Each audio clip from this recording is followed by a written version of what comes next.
Well, our next guest on Mike is running for governor of the state of North Carolina on the Republican side. He has got an extensive background, of course, being a former district and superior court judge. And I'm talking about Judge Paul Wright. He's with us. And a lot of folks out there don't know that there are other candidates. They hear so much about Mr. McCrory, but there are some other candidates that you need to pay attention to. And we're glad and honored here to have Judge Paul Wright with us this morning. Good morning, Judge. Thank you very much, Curtis. It's an honor to be on your show this morning. I thought maybe you could first let's give the folks a snapshot of your background and your experience, and then we'll get to why are you running for governor of the state of North Carolina? Yes, sir. I'm a native North Carolinian. I was born in Buncombe County, Asheville area, but went to Duke Law School, eventually wound up down east. I've lived here all my professional career and raised my family, 6 children. I am a former, as you said, Superior Court judge, which is an honor, and I was able to hold court, I suppose, in almost all the counties, about 60-some or 65. Wow. So that's sort of my background in a couple of sentences. And I'm running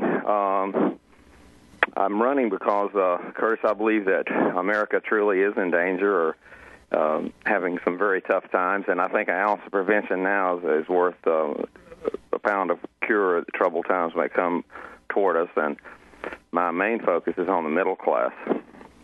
You know, I this may sound like a very ridiculously simple question, and maybe those who maybe say, well, we know what the answer is, but I want to hear from you because you've been out and about and across the state.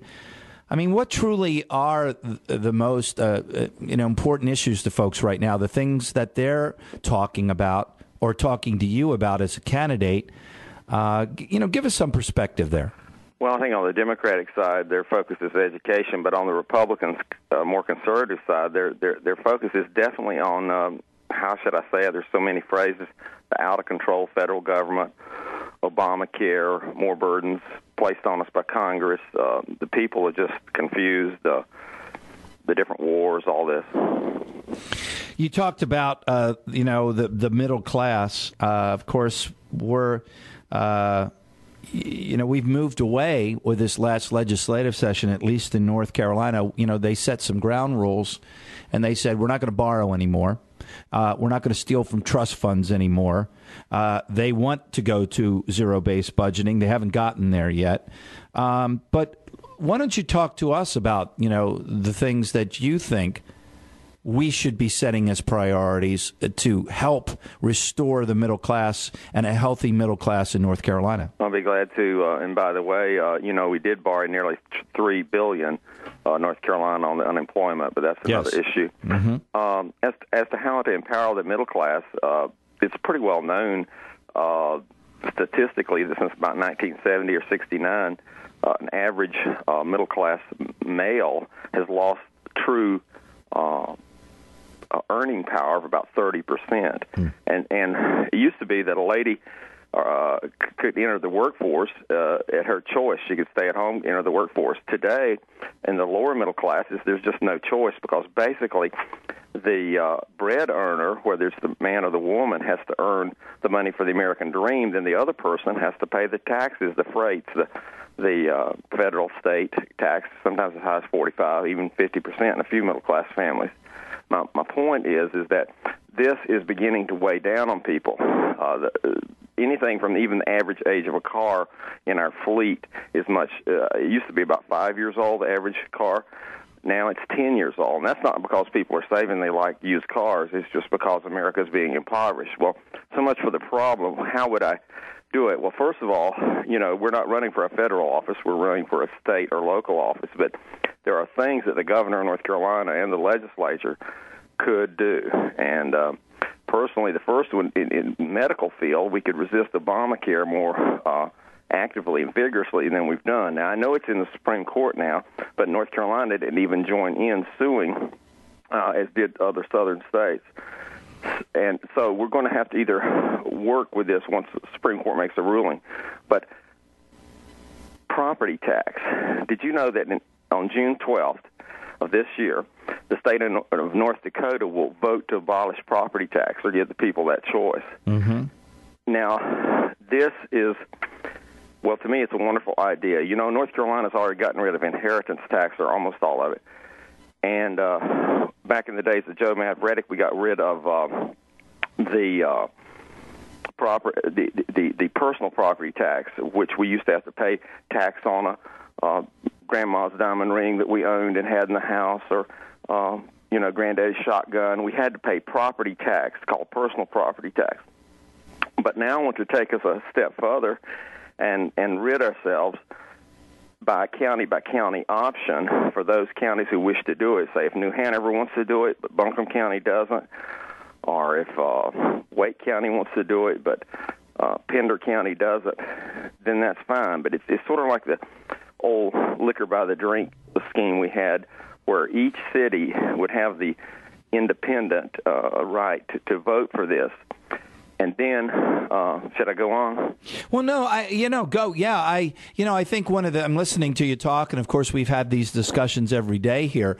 I mean, there's two sides of the aisle here, and one side believes, as you do, that if you reduce these burdens, then the economy is going to flourish. And we know that. That's fact of life. I mean, the economy will flourish, and ultimately, whatever the revenue sources to the government are, they will increase. They will be plenty. Let's put it that way. On the other side, I think the reason we don't look at, well, first of all, the other side does not have the faith in the free market and doesn't have the faith in free market principles. And so thus, because they want to support government and a government operation and a certain size of government operation, the statists, if you will, they want a guarantee. Well, what's a guarantee? Property tax, gas tax, and go on and on. That's why we have these high taxes, because they want a guarantee of getting so much money to support what they think is the most important thing, and that's this thing called government. And the property tax has always been the easiest tax to enforce. All you have to do is go to grandma's home, see if she's built a new barn, or if she's put on a new roof or a new addition, and then you can tax grandma. I've talked to the people in North Dakota. They are excited. They had a Boston think tank that looked into this.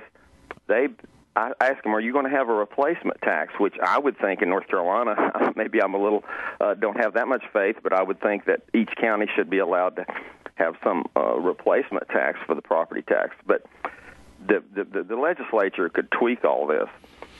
Well, and the other part of it, Judge, you know this as well, and we've just we've discussed this to infinitum here on the show, and that is that what you're talking about is also fair in the sense that every citizen has to take a certain amount of responsibility for taxation or supplying money to run a government, and that in America is unacceptable to the other side of the aisle. Well, only about 49% of the people, right, middle class, Curtis, are bearing the burden. Yeah. 51 are getting the check, and we all know this can't keep going on. It's been going on for years, but it just can't keep. No, because I think the middle class is getting tired of getting up every day and going to work and all the stress and everything that comes along with it, the risk, the stress, the hard work, and realizing that, hey, you know what? The other folks are on for a free ride, and it's got to end. You're absolutely right. It's antithetical to American principles. Everybody in America should be taking a responsibility for a government. And, sadly, Judge, I don't think we understand that if everybody had to pay for government, that would be the greatest check and balance that there could be put in place. Well, we've got to ultimately go there. We cannot continue to let the irresponsible.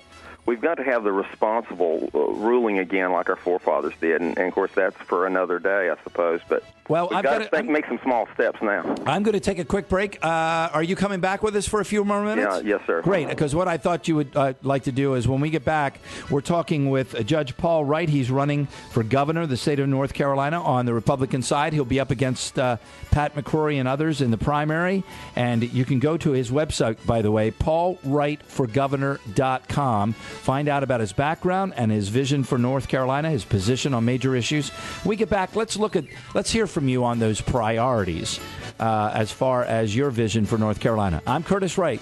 Stay with us here on The Beat. I'm Paul Wright, and I approve this message.